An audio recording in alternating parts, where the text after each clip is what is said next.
name's Steve Bingham. I'm a violinist and educator from the UK, and I'm here in Poland to talk about various pieces by PWM Edition in their series Music from Chopin's Land. In this tutorial, we'll be looking at a Dumka by Roman Statkowski. I was first introduced to the Dumka form as a teenager a few years ago, when I played Dvorak's very famous Dumki piano trio.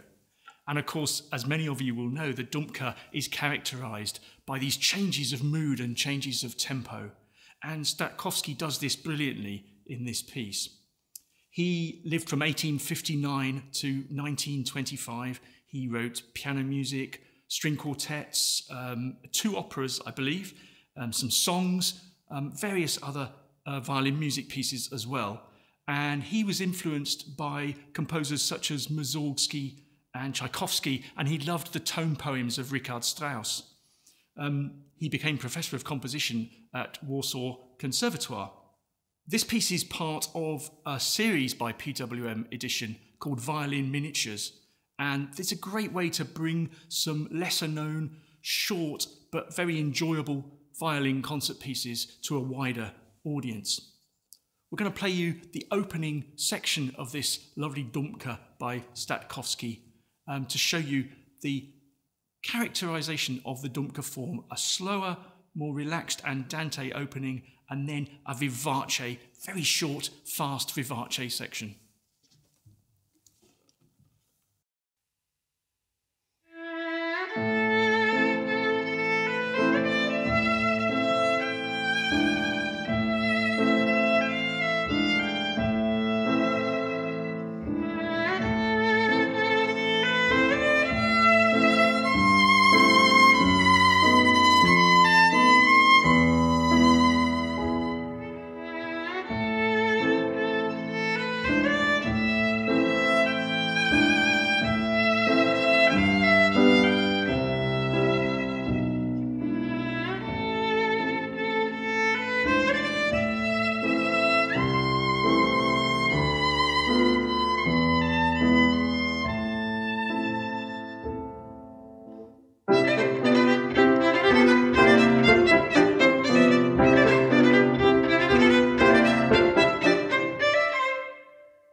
Although mostly this piece is at about a grade 6 level, there are 1 or 2 very specific things that a student will need some careful work on. They need to work on the expressive playing in the opening slower sections, looking at the amount of vibrato that they're using, how wide it is, not too wide. So, and trying to get as continuous a vibrato as possible, I think, on not stopping and starting too much between notes on the vibrato. And so that's a very good lesson for the student to be learning when they're playing other slower melodies. Next fast section, which is marked vivace molto, very, very fast, is basically in 5. So it's alternating bars of 2/4 and 3/4, and there's an accent on the beginning of each of the 3/4 bars.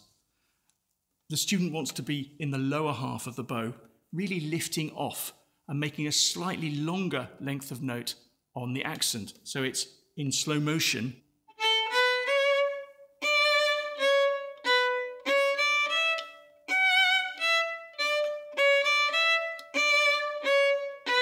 So lifting off the crotchets, but slightly longer on the accented ones.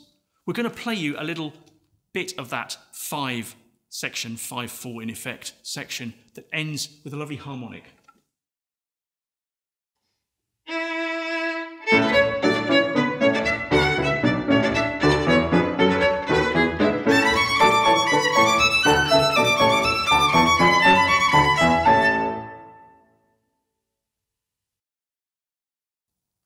For the harmonic, there's a slide up on the same finger,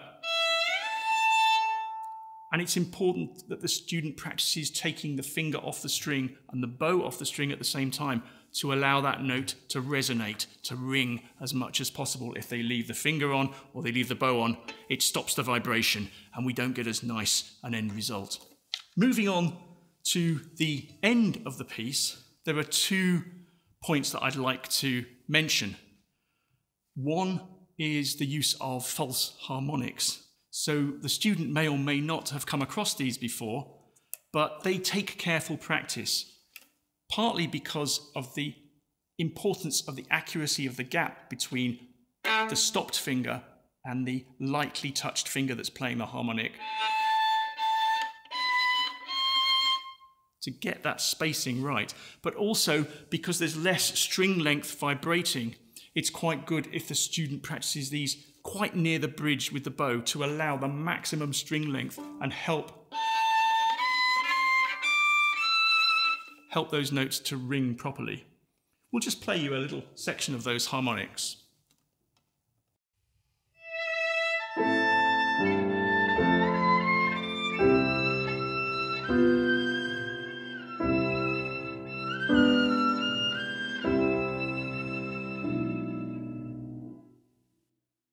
There's also that grace note, which involves quite quick movement between the G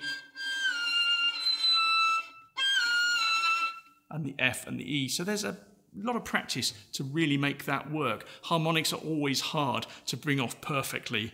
I manage it sometimes. And then at the very end, the last 2 bars of the piece, there are some pizzicato chords. The second one, which has a B, a G sharp, another B, and an E, is tricky because the fingers need to be nice and high up above the strings so that they don't interfere with any adjacent strings and stop the chord ringing. We're just going to play you that last 2 bars to show you how this fit. And there would be a temptation for the student to really be concentrating on those chords and not listening to the pianist. But the violin part is not the most important thing here. It's the piano. It has a little snippet of the opening theme, and the student needs to listen to those rhythms very carefully so that they are with the pianist.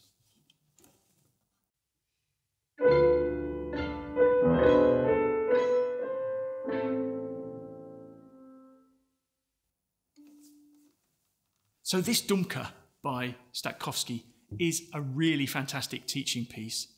Because of the Dumka form, it's got so many different styles and feels within the music. The changes of tempo, there's harmonics, there's pizzicato chords, and playing in 5 beats as well. So there are a lot of things that the student can learn from this in a very compact piece of music. So highly recommended, the Dumka by Stokowski.